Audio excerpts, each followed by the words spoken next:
Hello, friends. Today's topic is dating with herpes. Part 3. Let's rant. A question I keep getting is like in my DMs is, oh my hair. Um, is am I dating? How do I date? Like how do I go about it? And okay, so the first man that I told was this guy that I've been off and on with for almost a decade.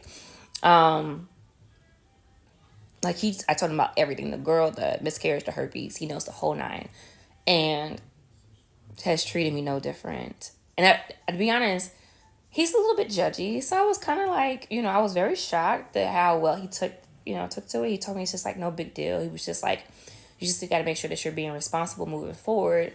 And him and I are good, right? He's okay with me. Second guy I told, so I met this guy. Well, I'm not really trying to like, at this point, I'm not actively trying to date. I have no desire to really hop into anything new. Like, it's just not something I'm really into. But I did meet a guy. He lives in a different city, like 4.5 hours, 5 hours away, whatever. And we was having a great conversation. You know what I mean? Like, it's been good. And he was talking about coming back into town or whatever. And I was just like, okay, let's just go ahead and get this out the way because I don't want him to waste money coming back and forth here to visit and then tell him later down the line when we're both like, we have feelings or whatever like that, it's getting more serious. And he's just like, oh no, I can't. So I told him, and he told me that, wow. He said, wow. He said that I respect you so much more as a woman. That just speaks volumes on your character. He said, I just have a few questions if you don't mind. I said, sure. He asked me these questions. I answered them to the best of my knowledge. He asked, how could I protect myself? Like, how do you plan to protect me? So, because I am putting myself at risk. And I told him a few of my thoughts. And we just went from there. It was actually a very easy conversation. And again, it was different from the first conversation with the other guy because the other guy has already dealt with me. He knows me. He loves me. Like, you know what I mean? There's, feelings already. This new guy doesn't know me like that, right? So I guess I was expecting him to be like, but no. Yeah, I mean, I really just don't, and I've told a couple other men too, but I really just don't have, I'm finding that it's not as bad dating as they make it out to be. I find that a lot of people are actually becoming more aware and more knowledgeable on the virus. Um, and also, too, I really do think that a lot of people have it and they just don't say anything, too. That's also a thing. But I do know with dating, you do have to be a little bit more selective, which is also a good thing, right? Because you see the position we are right now, right? You don't want to, get something worse. So it forces you to be a little bit more selective. You can't just date anyone, right? But it is our responsibility to make sure that we are letting individuals know.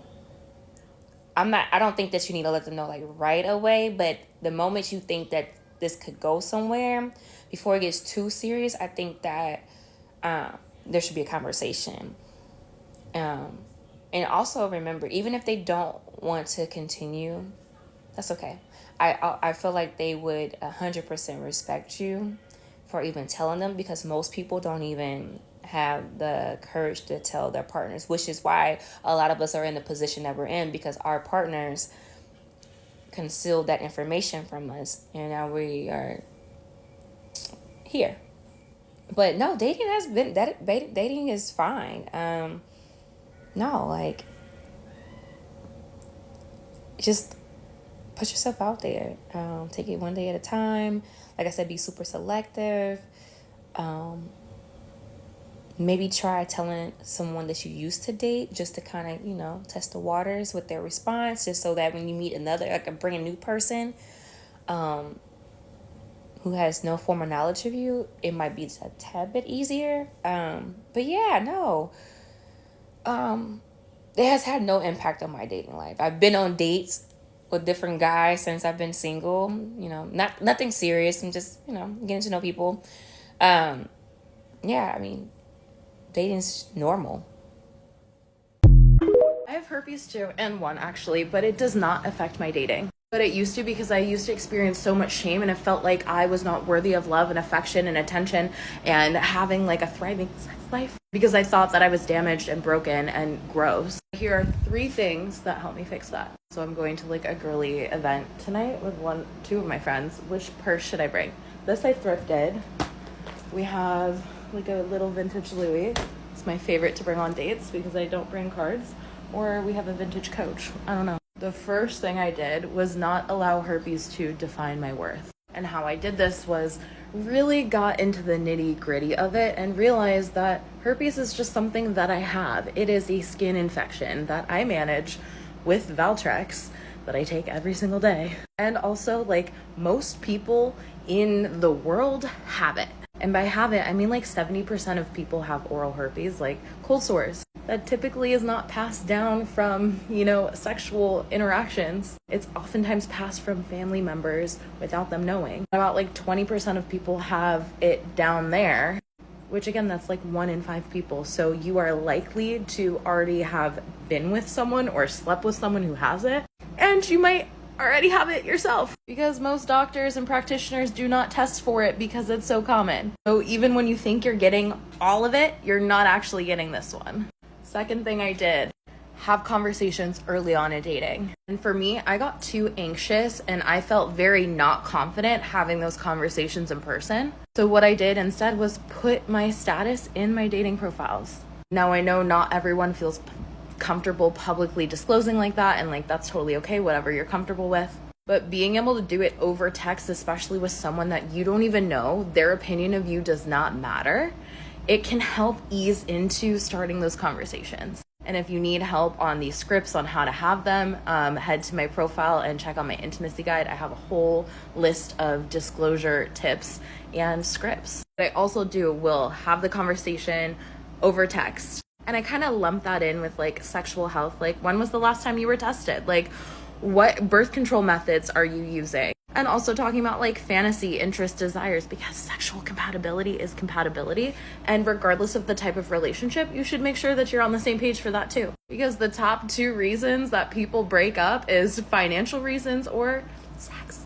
And number 3, I put myself in spaces where the conversation would be a little easier. Now, sometimes this looks like creating in-person community, especially if you're someone who identifies as like sex positive. So even going to events, by the way, I host events like most weeks in New York City, so check them out. Going in places where you can educate yourself. Going to singles mixers where it's a more sex positive community. Or if you're on the apps, know that certain apps you might have an easier time. Like for me, I did not have a very good time talking about it on Hinge. But on apps like Field and Bumble and Tinder sometimes, it was fine. And a bonus tip before I leave the door. I just fucked this up. Spend time figuring out what you want, what you like, and how you like to please yourself. Because the more you tap into pleasure, the more you tap into this energy, the more you are able to figure out what you like, what you need, the easier it is to communicate with your partner. And when you are oozing in confidence, when you are oozing in pleasure, this radiates to everyone. And that other person on the side of the screen or in front of you in a room will sense that, and they will not care, because the people that you want to be around do not care whether or not you have herpes. Because you are worthy of love, you are worthy of pleasure, and you are worthy of getting your cleats up. Be careful out there. Meeting people and talking to people, just be on the lookout. Okay, what do you think the ways to keep yourself safe? Thanks for watching. Until next time.